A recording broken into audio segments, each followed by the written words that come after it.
مفتی صاحب کی بارگاہ میں میرا سوال یہ ہے کہ سوشل میڈیا پر مختلف چیزوں کے اشتہارات دیے جاتے ہیں، اور اگر ہم وہ چیز پسند کرتے ہیں اور اس سے کال کرتے ہیں وہ چیز لینے کے لیے، لیکن جب وہ ہمارے پاس چیز لے کر آتا ہے تو وہ ہمارے معیار کے مطابق نہیں ہوتی، تو اس صورت میں وہ جو شخص ہمارے پاس چیز لے کر آیا ہے، آیا وہ اس کے بارے میں کسی چیز کا ہم سے تقاضا کر سکتا ہے یا نہیں، اور ہم پر اس صورت میں دینا ضروری ہوگا یا نہیں، وضاحت فرمائیں۔ آن لائن بزنس پاکستان میں ترقی کرتا جا رہا ہے، اور بہت ساری ویب سائٹس ایسی ہیں کہ جو آن لائن خریداری کے لیے گاہک کو مائل کرتی ہیں، سوشل میڈیا پر اشتہارات جاری کرتی ہیں، جی، اپنے نمبر دیتی ہیں مختلف طرح کے۔ تو بات دراصل یہ ہے کہ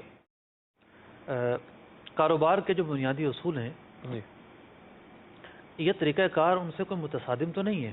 ٹھیک ہے، پہلے بھی ایسا ہوتا تھا کہ خط بھیج کر خرید و فروخت ہوتی تھی، ٹھیک، ای میل کا طریقہ پہلے سے موجود ہے، صحیح، ہماری جو امپورٹ ایکسپورٹ ہوتی ہے جی، یہ ساری ای میل پر ہوتی ہے۔ ٹھیک ہے، پہلے جو ہے وہ ٹیلی گرام پر ہوا کرتی تھی، ٹھیک ہے، اب ای میلس پر آ گئی ہے۔ ٹھیک ہے، اس سے پہلے ٹیلی گرام نہیں آیا تھا، صرف فون پر ہوتی تھی۔ ٹھیک، تو یہ جو فاصلاتی معاہدے ہیں، جی، دور بیٹھ کر معاہدہ کرنا، یہ طریقہ کار تو نیا نہیں ہے، صحیح، لیکن چونکہ ایک ہوتا ہے پراپر کاروبار، آپ ٹھیک، کاروبار سے وابستہ ہیں، آپ جو ہے وہ پارٹی کو دیکھیں گے، اس کے مال کو سمجھیں گے، ٹھیک، اس کے اوصاف کو سمجھیں گے، تو دھوکے کا چانس کم ہوتا تھا۔ ٹھیک، اب معاملہ یہ ہے کہ ہر دوسرے آدمی نے جو ہے وہ شاپ کھول لی ہے، شاپ کیا کھول لی ہے، آن لائن کام کھول لیا ہے، ٹھیک ہے، اور وہ ممکن ہے جب اس سے کوئی پوچھے کہ جناب کس طرح کا کام ہوگا، کس نوعیت کا ہوگا، تو وہ اس کے ایسے اوصاف بیان کریں جو اس چیز میں پائے نہیں جاتے۔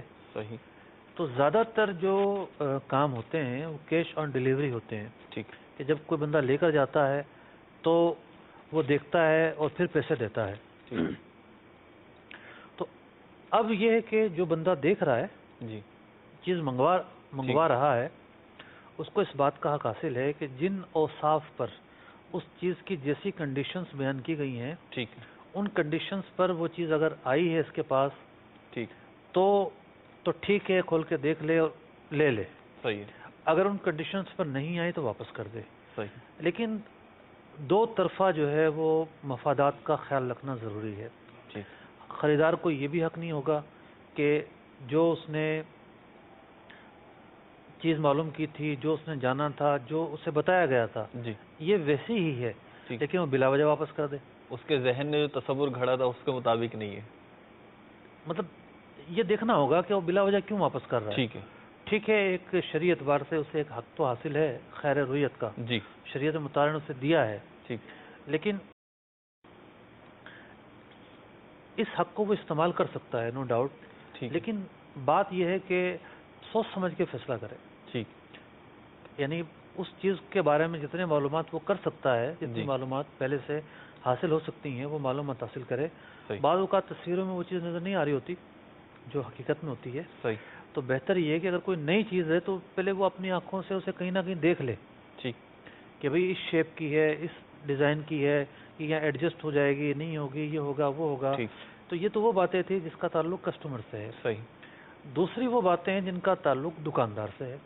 ٹھیک، یعنی ایک شخص مجھ سے پوچھتا ہے کہ میں آن لائن کام کروں یا نہ کروں، ٹھیک، تو وہ تو یہ سوچ رہا ہوگا کہ جی مجھے تو بالکل رخصت مل گئی ہے۔ ٹھیک، تو میں نے عرض کیا کہ کوئی اسلامی تعلیمات کے متصادم بھی نہیں ہے طریقہ۔ صحیح، جس طرح عام خرید و فروخت کے اندر ضروری جو شرائط ہیں وہ پوری کرنا ہوتی ہیں، جی، یہاں بھی پوری کرے گا۔ صحیح، مثال کے طور پر جس مال کا یہ آرڈر لے رہا ہے اس کے پاس موجود ہونا چاہیے، ٹھیک، اس نے خریدا ہو، اس کے قبضے میں آ چکا ہو۔ ایسا نہیں ہے کہ جب اس کے پاس آرڈر آ جائیں اس کے بعد یہ خریدے، اس کے بعد یہ جناب اس کو بھیجنے کا سامان پیدا کرے۔ تو عام ڈیلز کے اندر بھی یہ چیز جائز نہیں ہے۔ تو جو آن لائن کاروبار کر رہے ہیں، یعنی جو بیچنے کا کام کرتے ہیں، ان کو بھی یہ شرط پوری کرنی ہوگی ٹھیک، کہ ان کی ملکیت میں مال موجود ہو، ان کے قبضے میں مال موجود ہو۔ ٹھیک، ماشاء اللہ۔